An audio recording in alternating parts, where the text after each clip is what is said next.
let's move on. This is a used set for the single star watermark series of King George V. Nothing's extraordinary about this one. There are the high values. And here comes the errors in the 9pi series. The two errors I show here, one is the inverted and should fetch at least $50. The other one is a double overprint. 9pi is double overprint and that should fetch at least $100.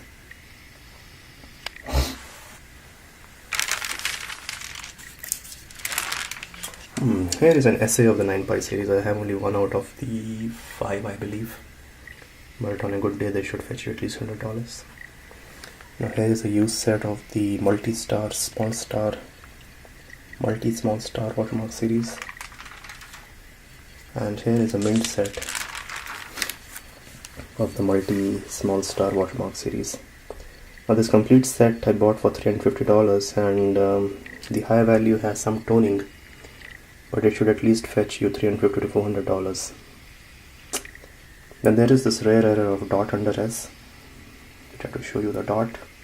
It's on the upper right stamp. You see below the lower right stamp, below the S of the Anas, there is a small circular dot, and that's the error. Now this should at least sell for $150 to $200 because error in blocks are usually rare. Here is the 15 rupee block of 10. I paid $170 for this. Now this has highly toned gums and it's missing, it's torn at some perforations in between, so it's in a bit not so good condition, but anyway, blocks from this high value blocks are quite rare. One should at least try to get $170 to $200 for this block, bare minimum. That's me again taking this video. Then comes the AML series of 1929. There is a mint set of the AML series, and here are the errors from this particular series. The first error is the missing treetop, which is shown here, worth at least $200, mint condition. Then comes the reversed serif on I of India. You can see that too. Used copy is worth at least $200. And then comes the rare error of Q40 for postage, and its mint copy should be worth at least I think it should be worth at least $200. Then these are the gutter pairs, and I think I paid $30 for one of them.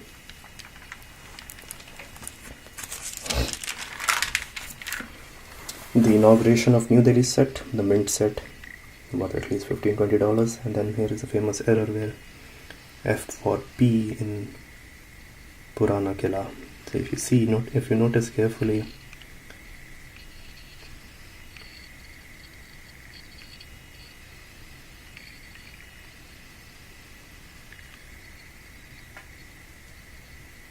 the P of Purana has become F, and that's the error. And it's a mint non-hinged copy, should sell for at least $250 to $300. There are some double centered values too, and if you look at this one, here the central design is doubled and the doubling is quite remarkable. It should fetch at least $150. Same here, the doubling is not so pronounced, but should give you $30, $40, $50. Moving on, the Silver Jubilee set.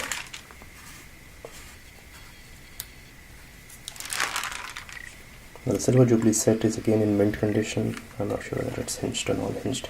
Doesn't matter, but the set should give you at least $15 to $20.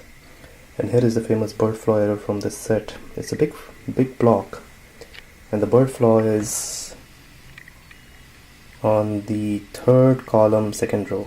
If you look carefully, see there's a bird on the parapet. And errors in blocks are quite rare, so in my opinion this block is worth at least $500.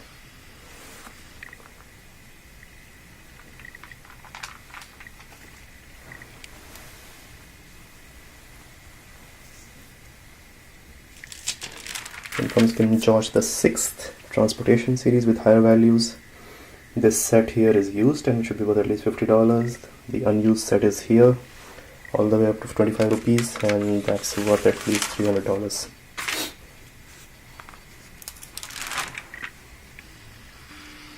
Here is the rare value, 15 rupee value, which itself is worth at least $100. And then there is again the common set and the last stamp of British India, worth nothing. Okay, so we now move on to the service stamps, and I start with the small service series. The top row is the unwatermarked small series stamps. I have the blue, the brown, and the 8 annas. The 8 annas are worth $15-20, but these two here are worth quite a lot actually, because unwatermarked small service stamps are rarer to find. Then we have the watermarked series small service. The brown is suspicious, I think it's a forgery, but other than that everything else is quite genuine. Here you see the yellow stamp and it has the wide S variety, that's worth 5 to 6 times the catalog value. All the small series stamps usually sell for $50 to $60. The widest stamps may sell for 100 or more. And here is a 2 anna service stamp. It's in very good condition, should sell for at least $250. The half anna service stamp. Now this is a genuine stamp and it's not a reprint, should sell for at least $100. Okay, we now come to the granddaddies of the service stamps. Here is a 2 anna tall. Again genuine, I paid around $200 for this, $225 for this. Today's market it should sell for at least $400 to $500. Then comes the 4 anna tall postage, service postage. I recently bought this from the Spink auction and I paid £1,200 for this. It's a beautiful used copy, quite rare to find in such good condition. Its catalog is again around, I don't know, maybe. But Deepak offered me for $2,200, so probably close to that. And then here is the most rare stamp of my collection. This is the 8 anna service postage stamp, used copy. It's very rare to find, missing from all the collections, or most of the collections. Stamps like this is what makes a collection complete. Ha ha ha. Now, I paid around $5,000 for this stamp. These two tall postage here, the 4 anna, 8 anna and the 2 double overprints that I showed you earlier, I paid $11,000 for all 4 of them, so that gives you the kind of rarity of these stamps. On a good day, they should sell for at least $5,000 to $6,000, whereas this should sell for $1,500 to $2,000. I will apply for certificates for these stamps soon.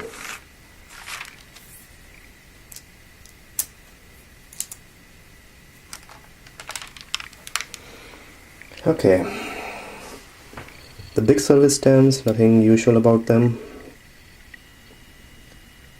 Here is the unissued big service stamp. I paid around $270 for this, and it should sell for at least that much.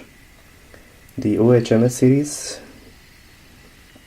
used and unused, nothing exceptional about them except for these two stamps here. They have the blue-black overprint, both the blue half anna and the 1 anna brown. The blue usually sells for around $50. The brown I haven't seen on eBay, but the blue black should at least sell for $100 to $150 there. Here are the common stamps from the Queen series, but here again I'm going to show you the best of all. Now this here is a double overprint.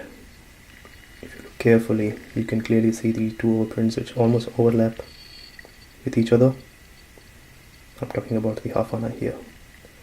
I have a certificate for this and this is genuine. It's worth at least £3,000.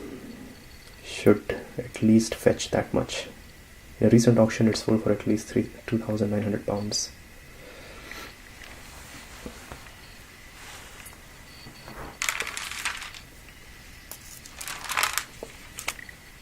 This is the can get word of HMS, nothing exceptional except for these 3 errors, quite rare to find.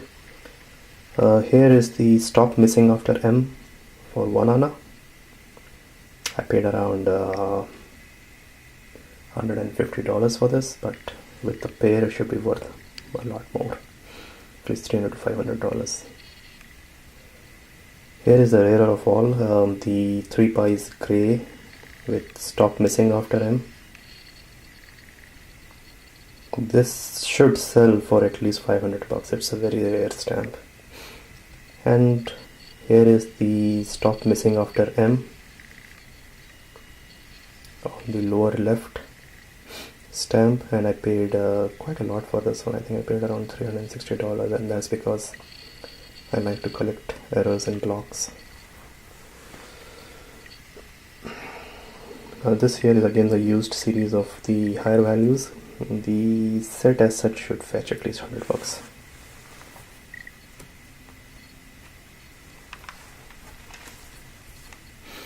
Moving on.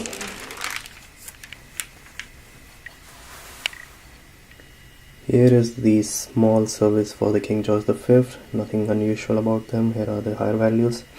The high used values up to 25 rupees should fetch at least $100.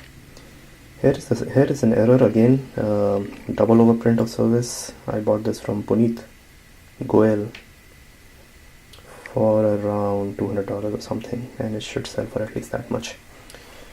Here are the higher values overprinted, and good day,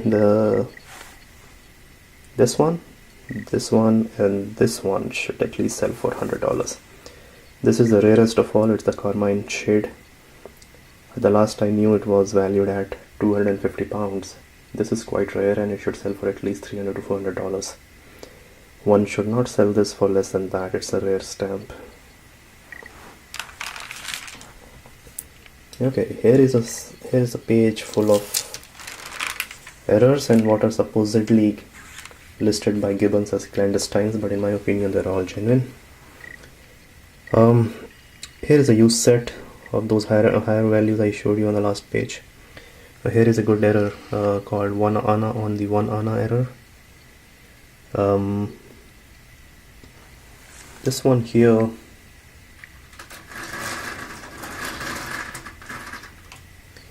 I paid around $250 for this error, and it should at least fetch that much. Here is a set of errors printed on the back, double overprint printed on the back and overprint inverted, all signed by Jal Cooper. And on a good day each of them should be sold for at least $50 to $70. Okay, here is an interesting error. It's the open O and E turning into F's. Again, as a pair this should be sold for at least $150 to $200. Again, the same error on the 25 rupee value. This is even rarer to find, but it is what it is. These two should at least sell for $200. Then I have the double overprints here on the 10, 15 and 25 rupees. The set is very rare, and as a set this should be sold for nothing less than $500. And one should not break the sets. Nothing unusual. Here is a stamp that's inverted watermark. Bought it for $100.